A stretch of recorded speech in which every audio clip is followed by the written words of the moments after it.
퇴근길 시사 프로그램의 완결판. 최영일의 YTN 뉴스 정면 승부.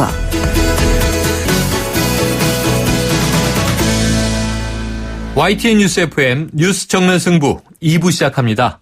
이번에는 보도국 국제부를 연결해서 나라 밖 소식을 알아보겠습니다. 송태엽 기자 연결돼 있습니다. 안녕하세요. 네네, 국제부입니다. 네, 이 일본에서요, 한국인에 대한 혐오 시위를 금지하는 법률이 제정됐다. 어떤 내용입니까? 네, 정확히 말하면 특정 인종이나 민족, 국민 등에 대한 혐오 시위나 발언을 의미하는 헤이트 스피치를 금지한다는 법률인데요. 일본에서 헤이트 스피치는 사실상 혐한 시위와 같은 말입니다. 네. 일본 중의원은 오늘 본회의를 열고 일본 외 출신자에 대한 부당한 차별 언동의 해소를 향한 대응 추진에 관한 이라는 법안을 표결로 통과시켰습니다. 네. 법안은 차별 의식을 조장할 목적으로 공공연히 생명과 신체, 명예에 위해를 가하는 의도를 알리는 것을 부당한 차별적 언동으로 정의하고 용인하지 않음을 선언한다고 명기했습니다.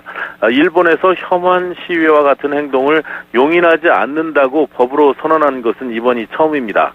하지만 법안에는 벌칙이 명시되지 않아서 실효성이 의문시된다는 지적도 나오고 있습니다. 네, 자, 다음 소식은요. 영국의 한 식당 주인이 땅콩 알레르기가 있는 손님에게 이 싸구려 견과류 혼합물을 넣은 카레를 팔았는데 이 중형을 선고받았다고요?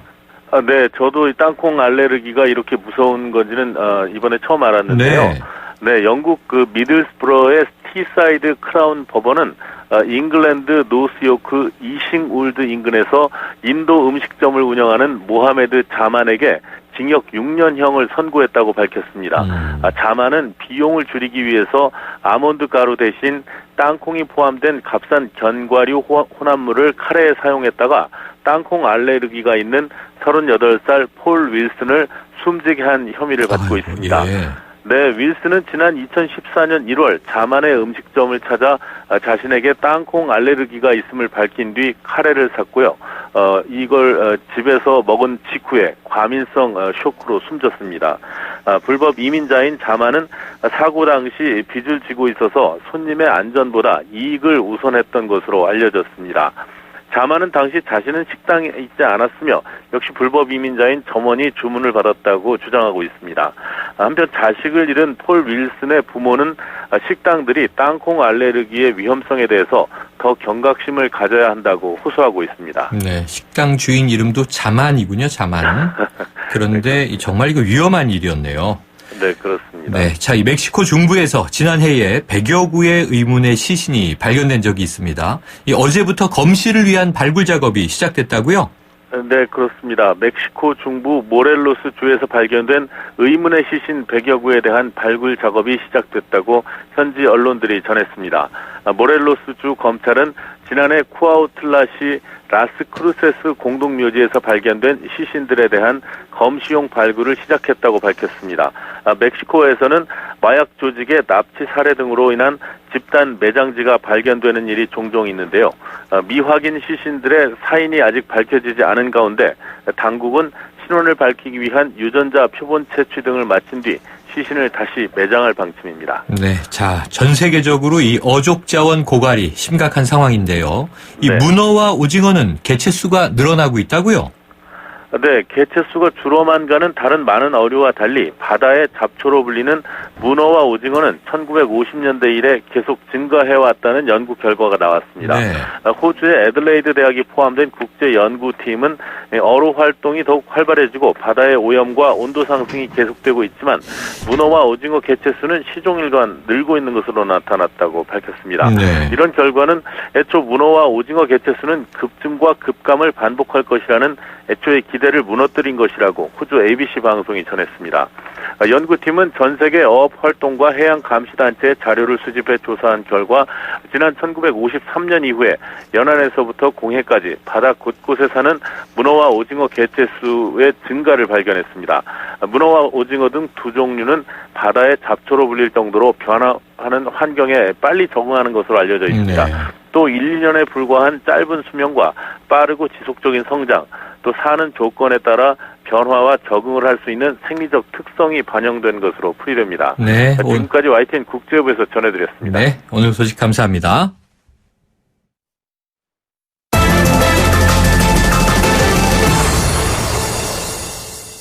네, 이 올해 안으로 120개 공공기관 전체에 성과연봉제를 도입하겠다. 이게 정부 계획인데요. 강력하게 추진되는 분위기입니다. 하지만 이 과정에서 논란도 큽니다. 더불어민주당은 이 성과연봉제 도입과 관련해서 실태 파악을 위한 진상조사단을 꾸렸고요. 오늘 산업은행을 대상으로 이 현장조사도 실시했습니다. 진상조사단 단장을 맡고 있는 한정혜 의원 연결해서 자세한 이야기 들어보겠습니다. 의원님 나와 계십니까? 네, 안녕하세요. 한정혜입니다. 네, 이 당내 진상조사단 언제 꾸려진 건가요? 지난 5월 11일이었죠. 우상호 이제 원내대표께서 금융노조하고 가진 간담회 자리에서 성과연봉제 도입하는 과정에서 굉장한 불법행위가 있다라고 하는 것도 보고를 받으시고 실태를 조금 일정 부분 파악을 했습니다. 그래서 이런 과정에서 불법행위가 있어서는 안 된다 해서 국회 차원의 진상조사를 약속한 바 있으시고요. 네. 그 이후에 저희가 당에서 금융공기업 그리고 일부 공공기관들을 좀 조사를 했었는데 네. 실질적으로 불법 사례들이 상당히 수집이 좀 됐습니다. 그래서 문제가 대단히 심각하다고 판단했고 그에 따라서 지난 5월 19일 날 진상조사단을 구성하게 되었습니다. 19일에 이제 발족이 된 것이군요. 그렇습니다. 그런데 먼저 이 성과연봉제 이야기가 많이 나오는데 그러면은 이게 기본 연봉에 성과연봉을 합쳐서 주는 그런 의미인가요?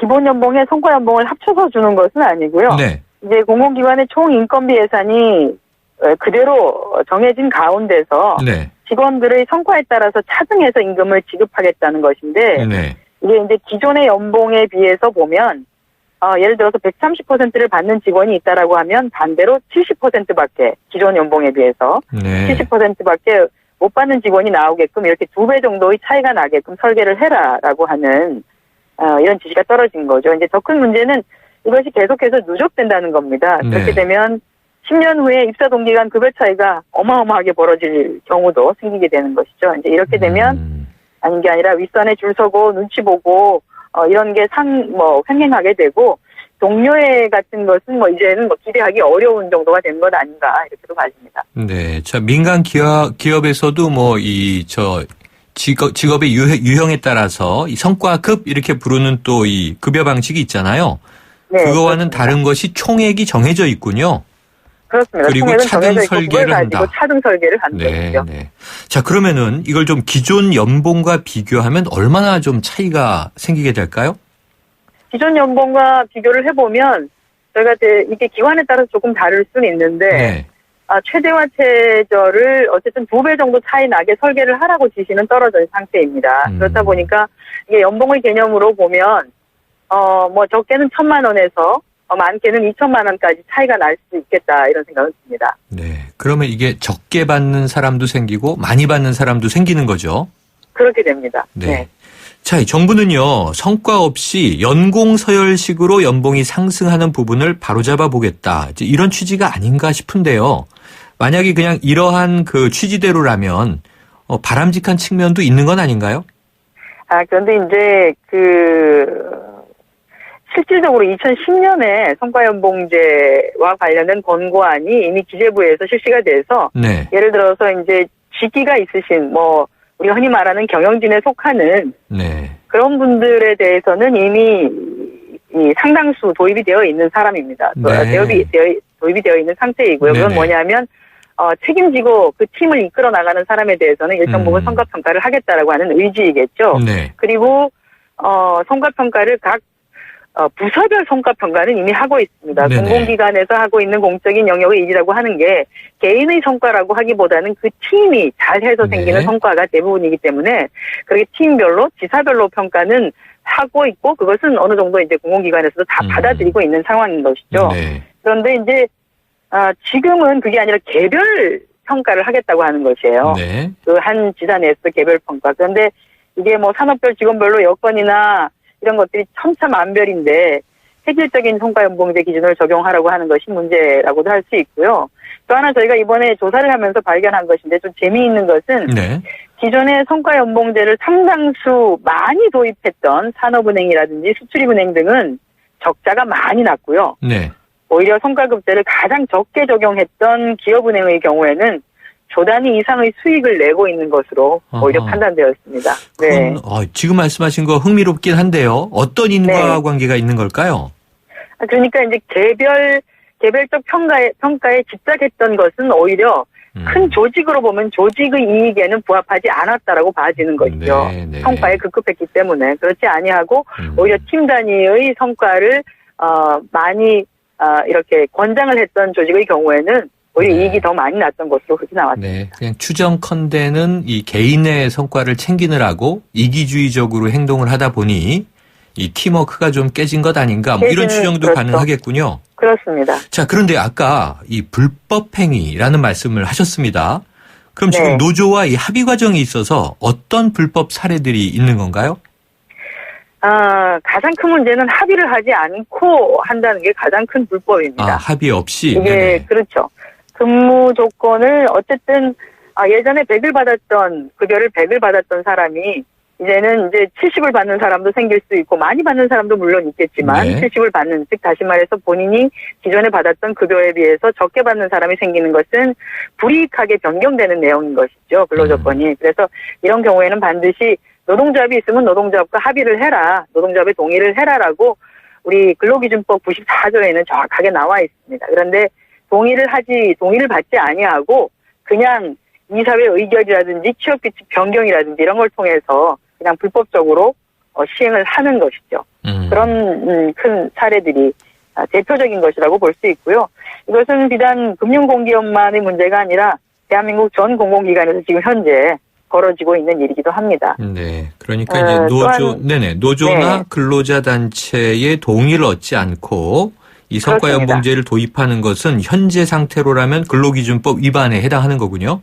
그렇습니다. 네. 실제로 노동조합과 충분하게 협의를 해서 노동조합 합의하에 성과연봉제를 도입한 기관도 있습니다. 그렇게 하는 것이 정상적으로 진행하는 것이라는 것이죠. 네. 그런데 그렇게 하지 아니하고 노동조합하고 뭐 합의를 하기에는 너무 어려우니 그냥 이사회 의결 통해서 그 인사규정이나 보수규정을 바꿔버리고 시행을 하겠다라고 하는 것인데 이것은 근로기준법 94조를 정면으로 위반하는 상황입니다. 그럼 이렇게 강행되면요, 이 법적 효력이 없는 거 아닌가요?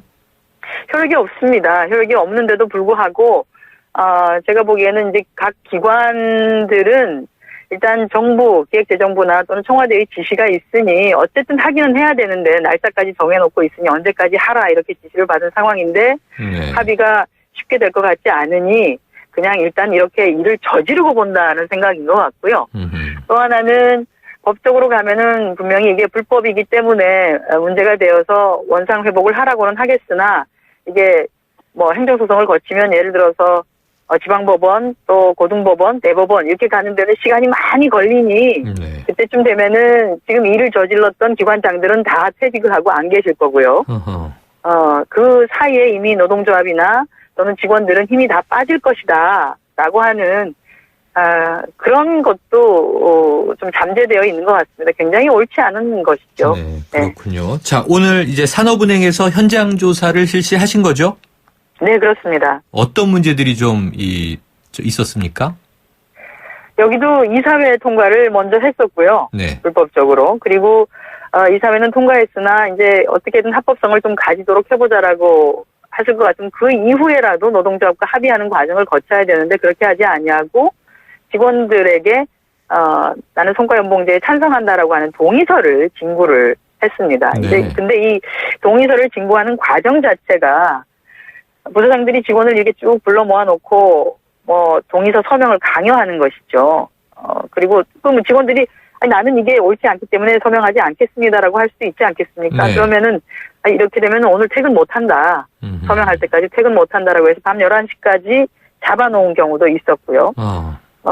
뭐 한 번 서명하지 않으니까 또 불러서 또 서명하라고 하고 또 불러서 서명하라고 하고 이제 나중에는 부서장들이 다른 부서는 이렇게 뭐 몇 % 했다는데 우리 부서가 이렇게 서명하지 않으면 내가 인사상의 불이익을 받을 수도 있다. 아니면 당신들이 인사상의 불이익을 받을 수밖에 없다라고 하는 뭐 각종 승진 또는 전보, 인사상 불이익 등을 운운해서 그 서명을 할 수밖에 없게 만드는 네. 그런 인권 유린 사태들이 많이 네. 발생을 했습니다. 강요나 강압적으로 서명을 강압이군요. 강요한 것이죠. 네. 네. 자, 그런데요. 이 산업은행 회장이 이미 이 불법적으로 성과연봉제를 도입했다라는 이유로 이 노조로부터 고발당한 상황이라고 들었는데 맞습니까?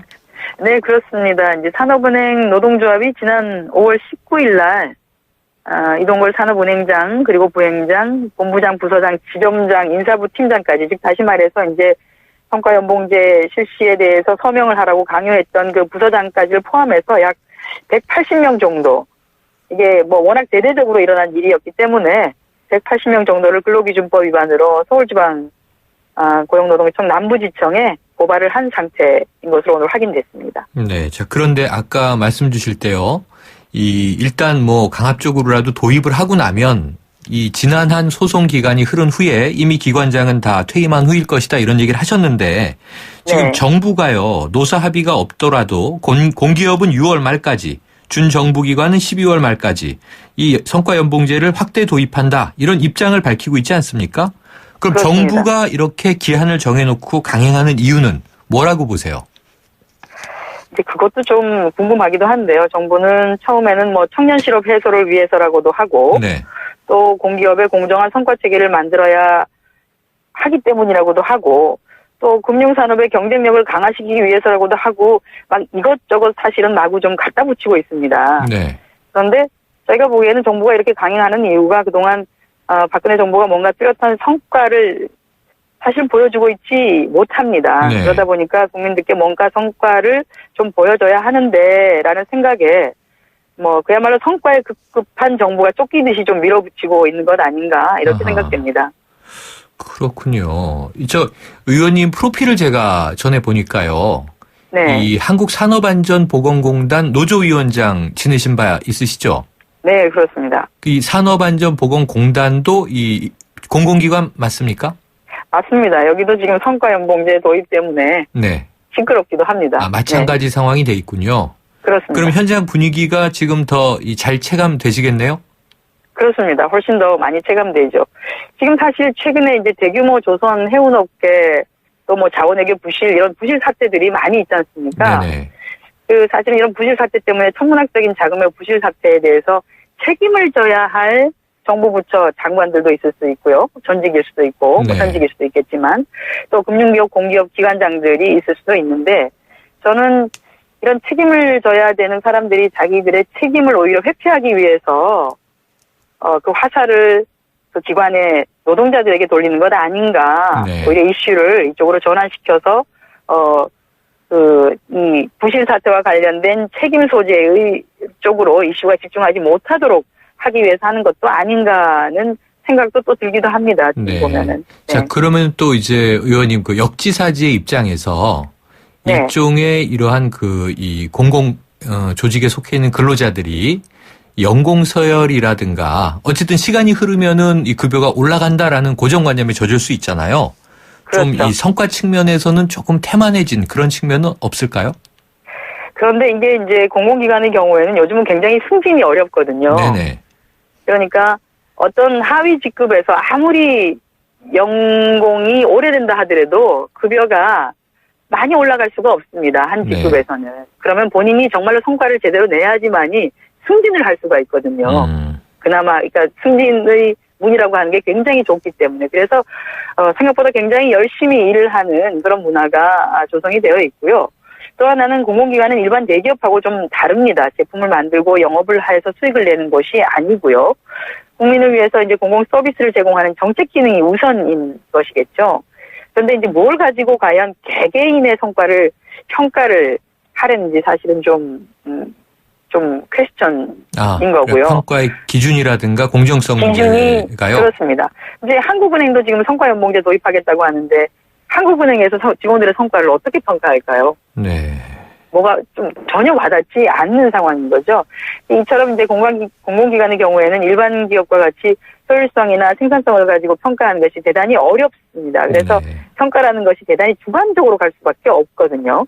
네. 그러면 공정하고 객관적인 평가가 불가능하니 주관적인 평가로 직원들을 줄세비하는 결과로 나올 것이다. 근데 대한민국의 이제 인사라고 하는 것이 지금도 여전히 학연이나 지연 때문에 많이 인사 시스템이 흔들린다라고 하는데 이 공정하고 객관적인 평가가 불가능한 공적 영역의 기관에 대해서 그러면 더 주관적인 평가가 우세할 수밖에 없다라는 그런 위험도 있습니다. 네, 그러니까 노동계 네. 입장은 지금 말씀하신 것 같습니다. 이 성과연봉제를 도입했을 경우에 뭐 줄서기, 눈치 보기, 이 자정 능력이 이제 없어질 수 있는 거 아니냐. 그런 면에서는 조직의 어떤 경쟁력이 더 떨어진다라고 부정적인 측면을 보는 것 같고요. 그런데 네. 또 이제 일부 국민적인 시각에서는요. 이 공조직이라고 하는 곳이 많이 좀 도덕적 해이가 만연해 있어서 또 생산성이 민간 기업보다는 더 떨어지는 것 아니냐 하는 우려가 있는 것도 사실이어서 그렇다면 지금 말씀하신 대로 좀 공정하고 객관적인 평가 기준이 마련될 수 있다면 그런 네. 전제하에서는 도입될 수도 있는 건 아닐까요? 공정한 평가의 기준이 도입될 수 있다면 그건 가능하겠죠. 네네. 그런데 우리가 가만히 이제 지난 10여 년을 되돌이켜보면 이제 4대강 사업, 해외 자원개발 사업 또는 최근에 문제가 불거져 있는 금융권의 ISA 계좌 문제 네. 이런 것들을 보면 뭐 그 당시는 대단한 성과다. 엄청나게 큰 성과를 한 것처럼 그 해당 기관들도 홍보를 했고 그렇게 했지만 실질적으로 결국 남은 것은 국민들이 세금을 더 내야 하는 상황으로만 네. 국민 세금으로 뭔가를 메꿔야 하는 상황으로만 자꾸 나와진다는 것이죠. 그래서 공공기관이 제 역할을 할 수 있게끔 감시하고 감독하는 것은 중요하나 네. 사실은 공공기관의 생산성이 문제가 되고 자꾸만 이렇게 문제를 일으키는 것은 자격을 갖추지 못한 낙하산 인사들이 와서 한탕치기처럼 뭔가 일을 저지르고 가고 그 뒷책임을 사실은 그 기관들이 또는 국민들이 세금으로 메꿔야 되는 상황을 자꾸만 만들기 때문에 그렇습니다. 네. 이 논란과 논쟁에도 불구하고 뭐 정부의 의지는 확고해 보이는데요. 앞으로 이 조사단의 활동 방향 어떻게 잡고 계세요? 계속적으로 저희가 불법적 사례를 파악을 할 예정입니다. 공공기관을 추가로 조사를 할 계획이고요. 이 진상조사를 한 결과는 6월 8일 정도에 저희가 진상조사를 전체적으로 네. 기자간담회를 통해서 발표를 할 것이고요. 그 진상조사 결과에 따라서 국회 차원의 특위를 구성하거나 또는 해당 상임위 차원에서 관련 문제를 다루는 것을 포함해서 국회 차원에서는 가능한 모든 수단을 좀 동원해서 대응을 할 생각입니다. 알겠습니다. 또 하나는 이 과정에서 국회 입법권을 무력화하는 행정지침이죠. 즉 다시 말해서 노동부 장관께서 아니 꼭 합의하지 않아도 된다. 그냥 이사회 의결만 네. 해도 된다라고 하는 것. 이것은 뭐 네, 알겠습니다. 근로기준법을 위반한 사항이니까요. 이런 것은 국회 차원의 근본적 대책을 마련하고 법적 조치도 검토할 예정입니다. 네, 오늘 말씀 감사합니다. 네, 고맙습니다. 지금까지 더불어민주당 한정혜 의원이었습니다. 아유, 세 단계 종이 또 걸렸어? 정말 재본하나 하려다가 미치겠네. 내가 진작 현대오피스로 바꾸라니까. 오늘 다 날 셀 거야. 이제 스트레스 받지 마세요. 사무기기 전문기업 현대오피스가 책임지겠습니다. 사무기기의 올바른 기준. 현대오피스. 연일 계속되는 황사로 기분까지 답답한 경우가 발생하고 있습니다. 솔의 눈을 항상 준비하시기 바랍니다. 시원한 솔싹 추출물이 입안에 솔솔 솔바람을 불게 합니다. 이상 머리까지 시원해지는 느낌 솔의 눈이었습니다. 솔의 눈. 봄 햇살, 따스한 음악, 그리고 카누 브런치. 역시 브런치의 완성은 좋은 커피입니다. 세상에서 가장 여유로운 카페, 카누. 안녕하세요. 블랙야크의 새 얼굴 이진욱입니다. 이번 주도 등산 계획 있으시죠? 저도 산 참 좋아하는데요. 이번에 산을 즐기는 새로운 법을 알게 됐어요. 대한민국의 보물 같은 명산을 블랙야크와 함께. 등산이 더 즐거워지는 방법. 블랙야크 명산 100 프로젝트. 세상은 문 밖에 있다. 블랙야크.